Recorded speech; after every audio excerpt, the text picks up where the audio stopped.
Bonjour à tous, bienvenue au webinaire Le réengagement des bénévoles offert par Bénévoles Canada. Nous avons de la chance, nous avons trois invités qui ont une grande expérience à partager avec nous. Mon nom est Marissa Gelfusac. Je suis consultante de projet à Bénévoles Canada. Alors, avant de commencer, quelques mots sur Bénévoles Canada. Alors, depuis 1977, Bénévoles Canada offre un leadership et une expertise nationale au niveau du bénévolat afin d'accroître la participation, la qualité et la diversité des activités bénévoles. Alors, un moment, voilà. Et nos collaborateurs sont nombreux et sont aussi parmi nous, parmi nos invités aujourd'hui. Pour effectuer ce travail-là, Bénévoles Canada se collabore avec les centres d'action bénévoles, les bénévoles, les organismes à but non lucratif, le gouvernement, le secteur des affaires et des institutions scolaires. Et nous sommes heureuses d'avoir toutes ces personnes avec nous aujourd'hui. OK.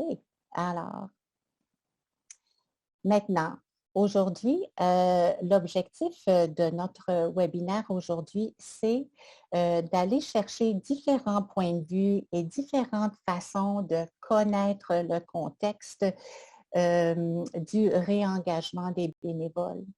Et si vous voulez, on va procéder un petit peu sous forme d'entonnoir aujourd'hui. On a nos invités aujourd'hui qui sont Alison Stevens et Michel-Alexandre Cochon et Melissa Dickerman, que je vais vous présenter dans un moment. Mais essentiellement, notre objectif aujourd'hui, c'est de découvrir comment les organismes ont fait face à ces changements, d'aller parler un petit peu des outils, des stratégies qui sont utilisées pour aller voir l'engagement des nouveaux bénévoles et le réengagement des nouveaux bénévoles et des bénévoles existants.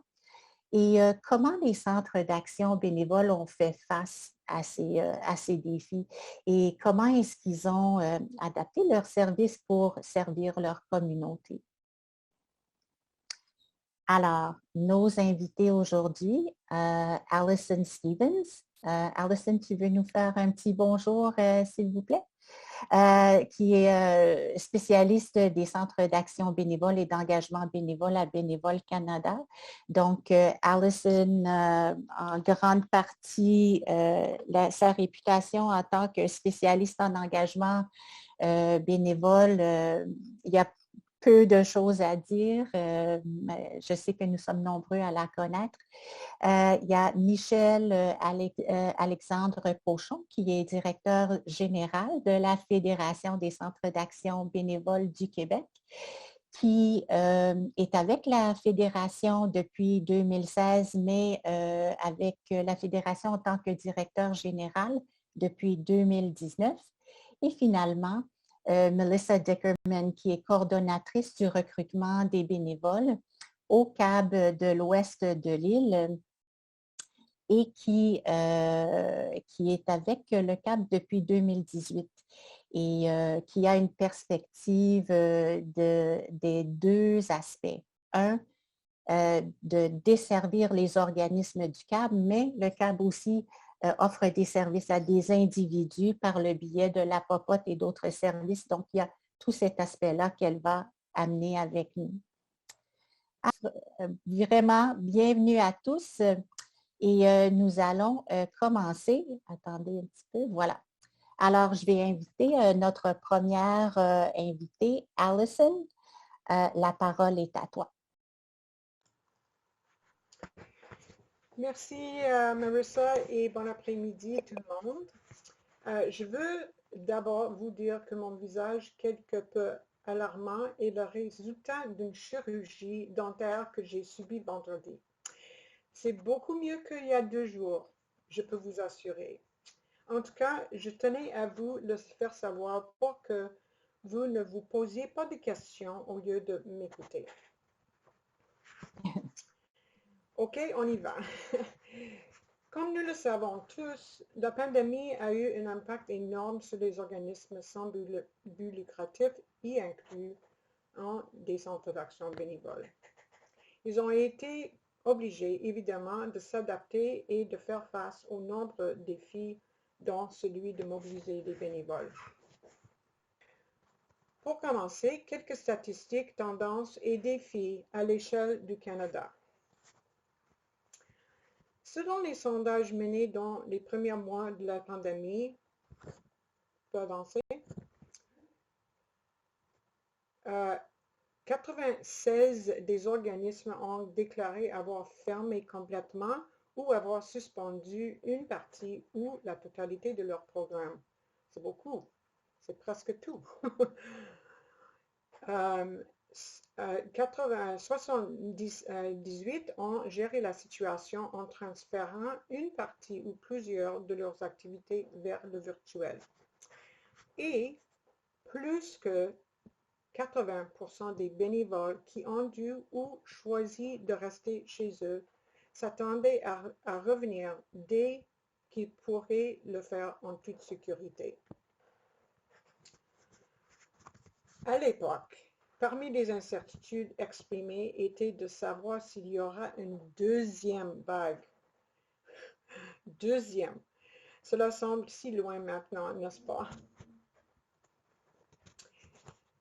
Globalement, voici les tendances et défis des organismes en cours de la première année. Premier, passage, comme j'ai dit, important au bénévolat virtuel. C'est sûr que pas toutes les tâches et toutes les activités peuvent être faites à distance ou virtuellement, mais on sait que 96% ou plus que excusez-moi, plus que 3/4 des postes ont été transférés au virtuel. Évidemment, moins de bénévoles impliqués à cause de la diminution des programmes, des restrictions et le passage un peu au virtuel a contribué aussi. Il y avait aussi des inquiétudes quant au retour des bénévoles. Voudront-ils toujours revenir au fil du temps? Leur rôle sera-t-il toujours le même? Leurs tâches auront-ils changé? Les bénévoles seront-ils préparés? Comment garder un contact dynamique avec les bénévoles qui restent à la maison? Ça, c'était comme une préoccupation que j'ai entendu parler beaucoup. On constate aussi un intérêt accru du bénévolat, ce qui est essentiellement une bonne chose, mais on sait qu'il y avait beaucoup plus de postes, beaucoup plus de demandes que des postes disponibles. On s'en souvient quand jeubénévole.com, bénévole.ca a craqué. Les organismes ne pouvaient pas répondre à toute cette demande de faire du bénévolat. On veut célébrer ça dans un sens, mais c'était impossible de gérer tout ça. Il y avait une augmentation majeure de bénévolat informel, comme les groupes populaires, les groupes de voisins, les groupes Facebook et tout, qui était un bon remède dans certains cas, mais c'était comme un peu un défi pour les organismes. Prochaine diapo. Au fur et à mesure, certains des nouveaux bénévoles ont dû retourner au travail ou à l'école ou ont dû prendre des responsabilités familiales accrues. Plus tard, certains bénévoles plus âgés étaient réticents à revenir en personne, même si les restrictions étaient levées. D'après une enquête réalisée en 2021, un bon quart des organismes sans but lucratif ont perdu plus que 75% de leurs bénévoles au cours de l'année écoulée. C'est énorme. Donc, on peut dire que on peut conclure qu'un des effets de la COVID est la réduction considérable du nombre de bénévoles engagés. Cela varie un peu d'une région à d'autres et un secteur à d'autres, mais elle existe à travers le pays. Et je crois le sens qu'on a, c'est que ça va continuer probablement. Surtout le bénévolat organisé formel. Prochaine diapo. Derrière les statistiques et chiffres, d'après moi, de nombreuses observations peuvent être faites. En voici deux importantes, d'après moi, les deux plus importants, à part juste le fait qu'on a moins de bénévoles. Au début de la situation d'urgence, les OSBL et les CAB ont fait preuve d'une grande créativité, d'innovation et d'action en se forçant de trouver des moyens de servir la population, souvent en augmentant le nombre d'usagers et de services, et aussi de mobiliser les bénévoles de manière efficace. C'était impressionnant et très réussi. 2 ans plus tard, l'énergie faiblit et des problèmes de santé mentale apparaissent parmi le personnel et les bénévoles, y compris au sein des conseils d'administration. Et pourtant, le même niveau de créativité et de concentration est requis. Donc ça, c'est quelque chose qui saute dans toutes les études et tous les témoignages qu'on a. Aussi, les responsables de bénévoles ont été parmi les premières victimes des réductions de personnel. Et bien que nous observions des signes encourageants de reprise, il existe encore des risques à cet égard. Qui fait le recrutement? Ont ces personnes du temps pour le faire? Sont-ils équipés pour soutenir les bénévoles et pour faire la gestion de risque?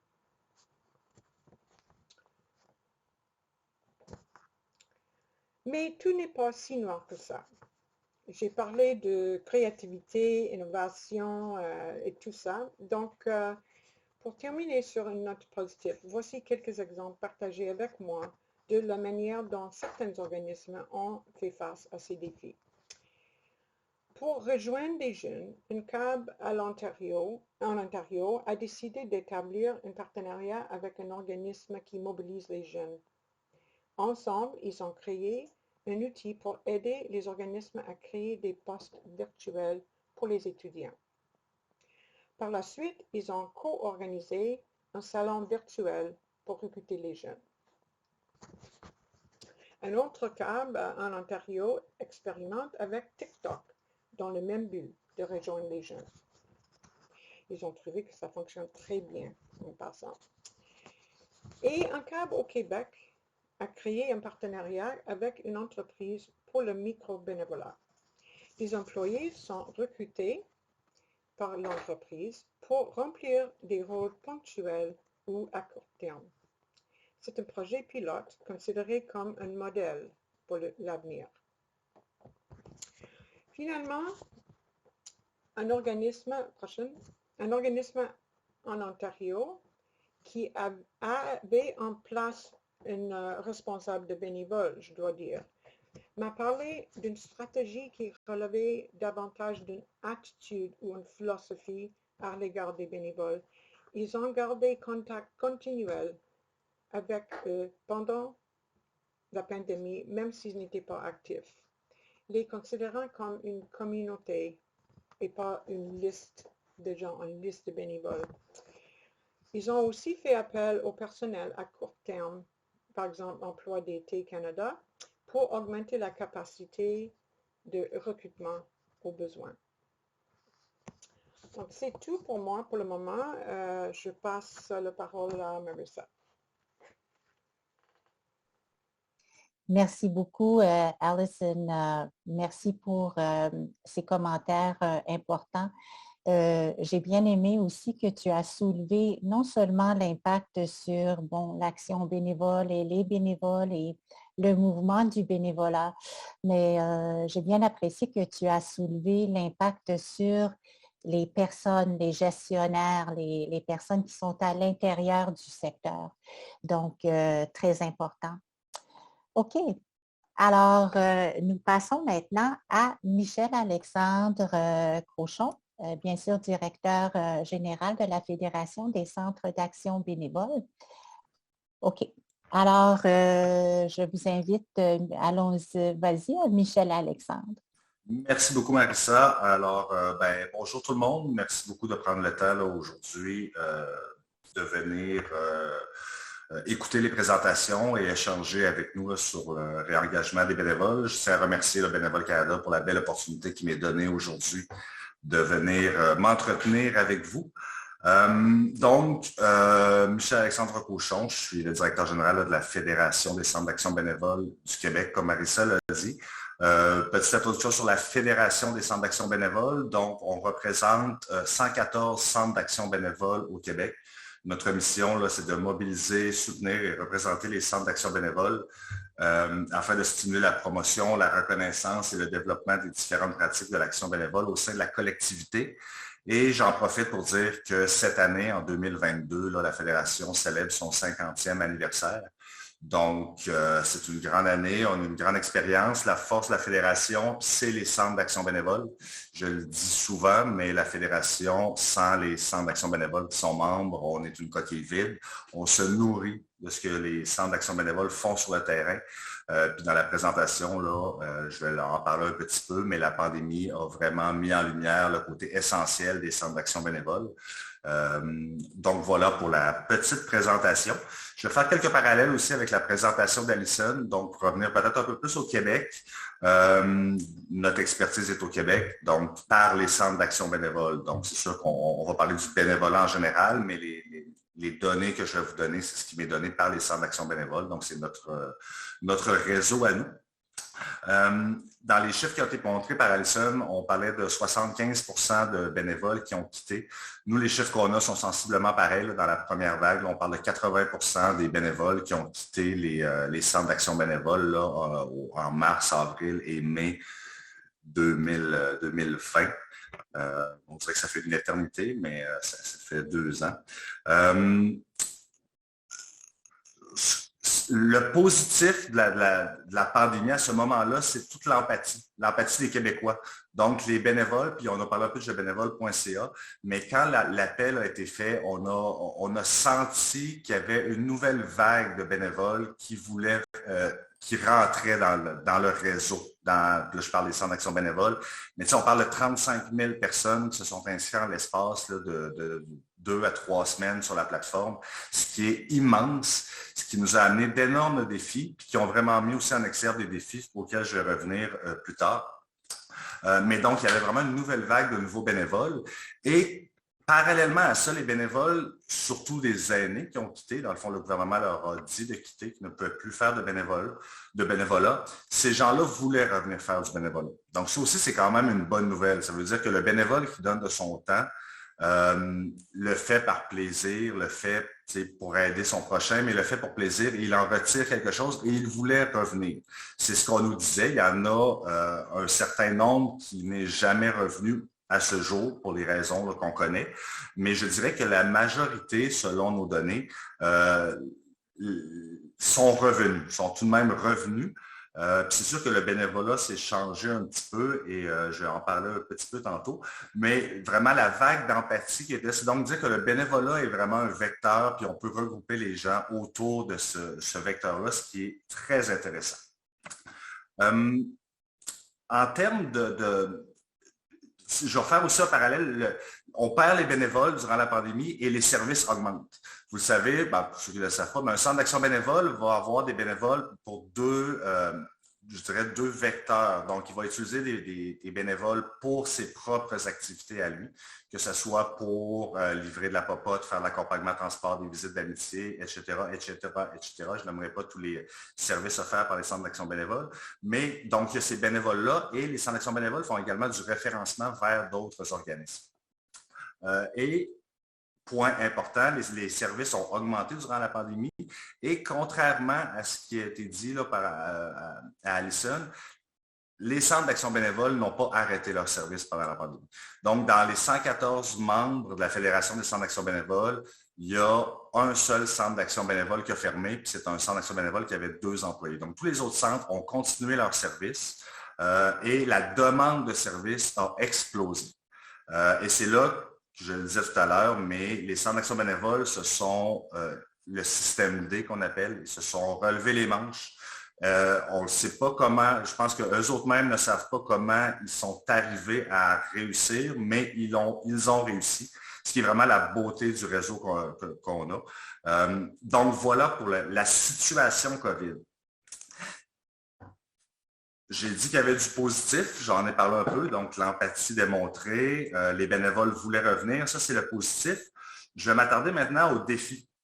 Le plus grand défi, puis Alissa en a glissé un mot, c'était de garder le lien. Là, je vais parler au niveau macro, au niveau jeu bénévole. On a 30 000 personnes qui s'inscrivent dans une banque de données. On n'a pas les ressources humaines pour rejoindre ces gens-là. On le sait, quelqu'un qui fait du bénévolat, il faut que l'expérience soit positive. Si l'expérience est négative, il ne reviendra pas faire son bénévolat. Et s'il n'y a pas de nouvelles, ben, on risque de le perdre à tout jamais.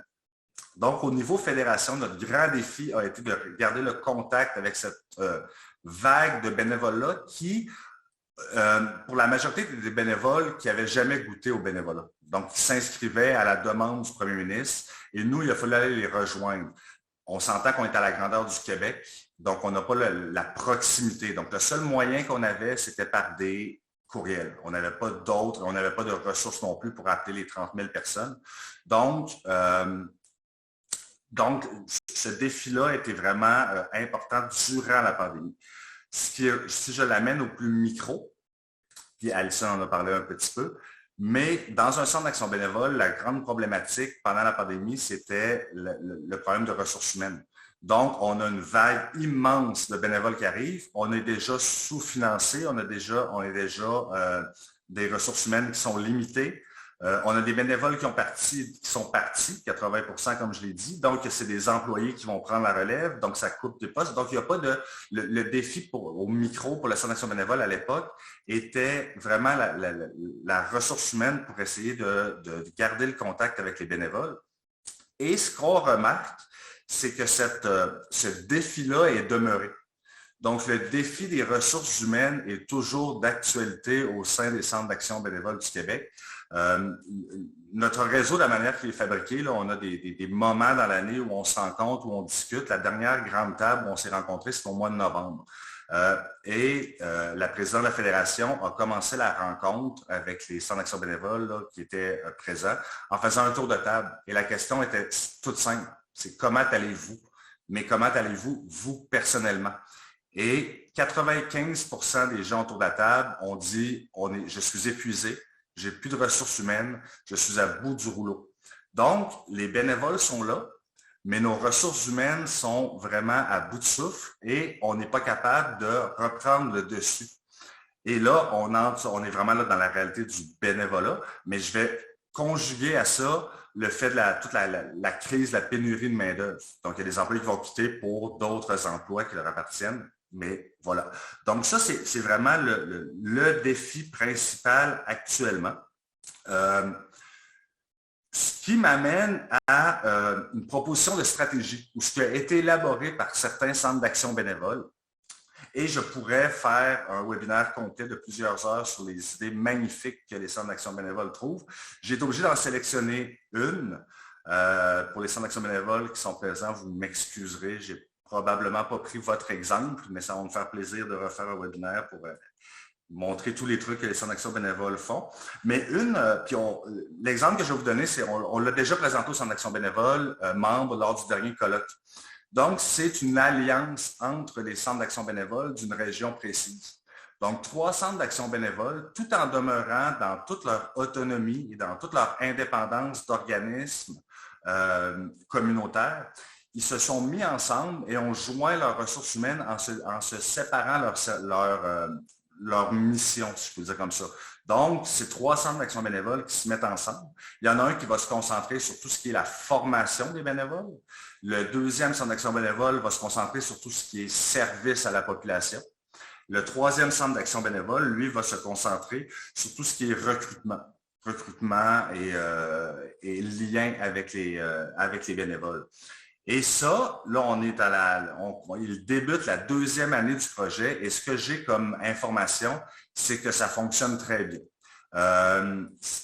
C'est sûr qu'il y a des défis qui se présentent dans le moyen terme, long terme, une direction générale qui partirait. Est-ce que ça resterait comme ça? Parce qu'il y a quand même un partage d'expertise qui doit se faire. Mais c'est un exemple qui, pour moi, démontre comment les centres d'action bénévole font preuve vraiment de débrouillardise pour répondre à des problèmes qui sont vraiment présents. Et ça leur permet de dégager des ressources pour aller chercher du réengagement bénévole. Donc, et on sait que la masse bénévole, elle est là. C'est juste qu'il faut aller trouver les moyens de les rejoindre. Et notre problème majeur, c'est vraiment la ressource humaine pour aller chercher ces bénévoles-là. Donc, je pourrais m'arrêter ici, Marissa, et peut-être répondre à des questions tout à l'heure, en développer un peu. Mais je pense que je vais m'arrêter ici, puis je vais laisser la parole à Mélissa, qui va peut-être aller dans encore le plus micro. Merci beaucoup, Michel-Alexandre. Alors, voilà. Alors, notre dernière invitée est Melissa Dickerman. Bienvenue, Melissa. Et comme on a dit, Melissa est coordonnatrice du recrutement des bénévoles au Centre d'action bénévole de l'Ouest de l'île. Donc, Melissa, à toi la parole. Merci beaucoup. Alors, je voulais remercier tout le monde. Je voulais surtout remercier Marissa de m'avoir invité à participer à ce webinaire, mon premier webinaire, justement. Alors, je vais faire de mon mieux. Mais je voulais parler des défis, des solutions novatrices en matière de réengagement à l'externe pour commencer. Donc, le Centre d'action bénévole ouest de l'île, nous travaillons avec environ 250 organismes à but non lucratif dans l'ouest de l'île de Montréal. Alors, on est en contact assez régulièrement avec les organismes et comme vous le savez et comme ça a déjà été dit, l'impact de la COVID sur leur fonctionnement au début de la pandémie, ils ont été durement touchés. Et puis, plusieurs organismes pour lesquels nous recrutons des bénévoles ont dû cesser complètement d'accepter des bénévoles, ce qui a rendu leur fonctionnement très difficile à pleine capacité. Il a fallu qu'il y ait un réajustement des attentes de la part des organismes envers les bénévoles et leur capacité, leur rôle. Bien que les choses se soient améliorées et qu'un grand nombre d'entre elles sont maintenant en mesure d'accepter des bénévoles, les organismes ont dû constamment réajuster leurs attentes en matière de recrutement et d'engagement des bénévoles et ont dû et doivent continuer de sortir des sentiers battus en ce qui concerne le bénévolat pour leur organisme. La nouvelle réalité et les nouveaux outils qu'utilisent les organismes sortir des sentiers battus, ils ont dû faire appel à de nouveaux outils et de nouvelles technologies, surtout pour assurer le fonctionnement de leurs services. Par exemple, passer de visites amicales en personne pour les gens qui sont les gens âgés, disons, des CHSLD ou d'autres organismes, à des visites virtuelles. Mais ça a engendré un nouveau défi parce que ce n'est pas tous les bénévoles qui sont à l'aise avec la technologie. Les organismes ont dû réaliser que ça, c'est un défi qu'il faut quand même travailler avec et faire dessus parce que les organismes doivent réaliser tranquillement que le bénévolat virtuel, c'est pas quelque chose qui va arrêter. Ça va toujours être quelque chose sur lequel on va se fier, qui devrait être disponible. Et puis de toujours avoir l'opportunité ou un programme de, comment est-ce que je pourrais dire, un plan B au cas où, parce que justement, il faut qu'ils soient ouverts à ça, les organismes. C'est un défi qu'on a remarqué tout au long de la pandémie et même maintenant. Est-ce que tu pourrais aller sur la deuxième? Merci. Bon, donc là, je vais parler des défis et des solutions novatrices en matière de réengagement à l'interne, donc spécifiquement pour notre CAB. Comme a dit Marissa au début, notre organisme offre des services directs à une clientèle vulnérable, comme la livraison de repas à domicile, la popote roulante, et des repas congelés. Ces deux services dépendent beaucoup, quasiment entièrement sur les bénévoles. Et la plupart d'entre eux, c'est des gens qui sont d'un certain âge, qui avaient dans le temps peur de revenir faire du bénévolat, à juste raison. Alors, il a fallu que nous, en tant que CAB, qu'on réinvente le fonctionnement de nos services directs et du rôle des bénévoles. Donc, pour se réinventer, on a dû, et puis afin d'assurer la continuité des services pour les personnes qui en dépendent pour se nourrir, c'est pas rien, là. Ces gens-là, ils avaient besoin de ce service-là pour manger. Nous avons dû créer un programme d'épicerie qui comportait un protocole strict, étape par étape, pour l'achat, la livraison et le paiement des aliments. Donc, d'une journée à l'autre, quand on parle d'être créatif et de se réinventer, on a dû chavirer la façon qu'on fonctionne. Nos rôles en tant qu'employés ont complètement changé. On ne faisait plus du tout le travail qu'on faisait avant. On a dû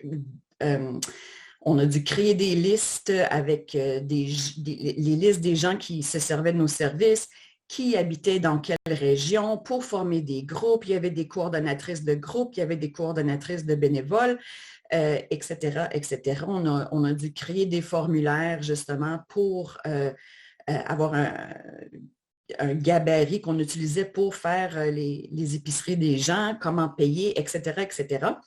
Mais, comme a dit Michel Alexandre, on a ensuite lancé un appel aux 8000 bénévoles dans notre base de données et le soutien qu'on a reçu était énorme, au point que on avait trop de bénévoles. Et les gens voulaient vraiment, vraiment aider. Personne ne travaillait, les gens étaient en santé, ils se sentaient en sécurité d'aller en public pour aller faire l'épicerie pour aider ces gens-là. Alors, ça nous a fait vraiment chaud au cœur de voir ça. C'était vraiment un positif. Encore une fois, une nouvelle réalité puis des nouveaux outils, sortir des sentiers battus. Notre mode de fonctionnement, comme j'ai dit, et nos rôles ont complètement changé. Mais ce qui était bien, c'est que ça nous a permis de créer des protocoles de sécurité, vu que c'était du jamais vu. Maintenant, si jamais on a besoin de faire appel à ça, on sait comment que ça fonctionne. On a notre plan B. Et puis, on se sent, les bénévoles savent comment que ça fonctionne et ils se sentent plus en sécurité si jamais on a besoin de faire appel à eux pour une situation, on n'espère pas, mais en tout cas, pour une Xème vague, disons. Alors, oui, encore une fois, nouveaux outils, nouveaux défis. Nous avons pu, grâce à notre capacité d'ajustement et à notre changement de perspective, continuer d'aider les gens qui utilisaient ces services et de continuer de recevoir leur nourriture livrée à leur domicile. Par contre, une fois que les bénévoles ont commencé à retourner au travail, il y avait un manque. Puis là, on avait créé un peu une dépendance parce que c'était les gens qui utilisaient le service d'épicerie, ils voulaient quand même se faire livrer leur épicerie. Ils avaient quand même peur, même s'ils ont eu le droit de sortir. Et justement, donc ce qu'on a fait, c'est qu'on a fait appel à des jeunes élèves d'un cégep de John Abbott College, qui est un cégep qui est juste à côté de notre CAB. Et il y a un cours qui se donne, avec lequel on avait déjà travaillé avec les professeurs, qui a un volet de bénévolat. Donc, on a fait appel à ces jeunes-là pour voir si on pouvait leur demander de faire du bénévolat et de faire les épiceries pour ces gens-là. Et pendant quelques sessions, c'est comme ça que ça a fonctionné. Donc, on a dû faire appel aux jeunes. Et puis, eux, en même temps, ils ont pu faire leur volet de bénévolat pour leur cours, parce que le cours, en tant que tel, avait à peu près, je pense, c'était 90% de la session, c'était du bénévolat. Puis là, les professeurs avaient aucune opportunité. Fait qu'on a essayé de travailler ensemble pour combler ça, puis ça a bien fonctionné. Est-ce qu'on peut aller à l'autre? Merci. Donc, une nouvelle réalité du bénévolat, un exemple. Je parlais d'un OSBL qui a dû changer un peu la façon de fonctionner et avec lequel j'ai travaillé directement là-dessus, justement. Donc, le projet était avec un organisme qui avait une nouvelle coordonnatrice de bénévoles et une personne qui était aussi, c'était, je pense, un de ses premiers emplois dans le monde des organismes à but non lucratif. Et elle était chargée de trouver des moyens de réengager, de recruter et de retenir les bénévoles. Donc, avec elle, ce que j'ai fait, c'est que cet organisme avait une longue liste de clientèle vulnérable qui attendait de bénéficier de leurs services. Par contre, leurs services ne pouvaient pas être offerts en pleine capacité par manque de bénévoles. Et je dis manque de bénévoles parce que c'est un service que c'était vraiment comment on dit, one-on-one. Donc, c'est un service, un organisme qui offre des services directs, mais c'est un jumelage. Donc, il y a un bénévole et il y a un client et le jumelage est fait entre ces deux personnes. Et cette personne-là va faire l'épicerie, va à la banque, les reconduit à des rendez-vous médicaux, etc. Puis il y avait beaucoup de difficultés à trouver des bénévoles pour les aider. Alors, leur plan stratégique était axé sur la possibilité de recruter et d'engager de nouveaux bénévoles en personne par le biais de kiosques, de distribution de pamphlets et d'autres moyens.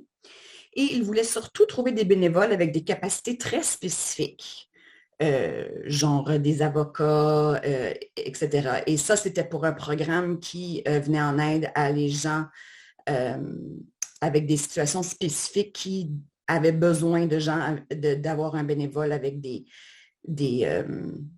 capacités très spécifiques. Donc, je les ai encouragés de prioriser le recrutement et l'engagement de bénévoles à la place d'en personne, encore une fois, par la création d'une campagne virtuelle qui pourrait être utilisée pour informer les bénévoles potentiels des besoins de leur organisme et de quoi ressemble le bénévolat dans leur organisme. Je pense que ça l'aide beaucoup à retenir puis à réengager les gens parce que je pense que la plus grande question des fois, c'est qu'est-ce que je vais faire? Comment ça se passe, où je vais être, avec qui je vais travailler. Donc, pour sécuriser les bénévoles un peu plus, est-ce qu'il y a des protocoles en place de santé, de sécurité, etc., etc. Bon, donc, j'ai encouragé à cet organisme-là de créer une campagne virtuelle. Encore une fois, une campagne virtuelle. On peut l'utiliser tout le temps, soit en pandémie ou même pas en pandémie, parce que c'est accessible à tous. Oui, j'ai aussi encouragé à cet organisme de penser à reformuler une partie de leur programme pour inclure des visites amicales intergénérationnelles entre les utilisateurs de leurs services et des jeunes de 12 à 17 ans. Parce que non seulement est-ce que ces jeunes ont une grande capacité technologique, ce qui aide, mais il y a un manque d'opportunités de bénévolat pour ce groupe d'âge. J'ai toujours eu de la difficulté à retrouver des opportunités pour ces jeunes-là. Et je pense que ce qui est important dans la nouvelle réalité, c'est que l'utilisation du contenu virtuel et des outils des plateformes de médias sociaux pour atteindre, informer, engager et motiver les bénévoles potentiels est une chose dont les organismes ne peuvent se passer, surtout maintenant. Et une question ou une observation qui me préoccupe pour tout ça, c'est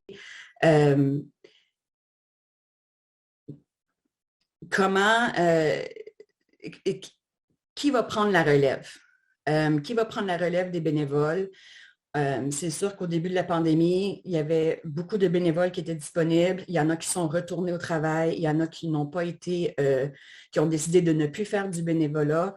Comment est-ce qu'on va faire participer les jeunes et qui sera la prochaine génération de bénévoles? Alors, c'est tout pour moi. Alors, c'est ça. Merci beaucoup, Mélissa. C'était excellent. Alors, maintenant, je vais vous inviter à partager avec nous vos questions. Je veux simplement vous dire, on a eu 2 questions. Est-ce que les gens vont avoir les diapos, oui, avec plaisir, si vous désirez les obtenir. Et tout le monde va recevoir l'enregistrement. Si vous vous êtes inscrits, les personnes qui se sont inscrites et qui n'étaient pas présentes la recevront aussi. Je vais juste aussi souligner qu'il y a des ressources sur le site de Bénévoles Canada où vous pouvez accéder sur la collaboration avec les entreprises et tout ça. Donc, c'est gratuit, vous pouvez les télécharger. Alors, nous arrivons à la fin, 1h59. Merci beaucoup à nos invités, Alison Stevens, Michel-Alexandre Crochon, Melissa Dickerson. Merci beaucoup. Merci à vous qui vous êtes joints à nous. Et comme on a vu des beaux exemples d'innovation qui sont emblématiques de notre secteur. Alors, merci et je vous souhaite un excellent après-midi.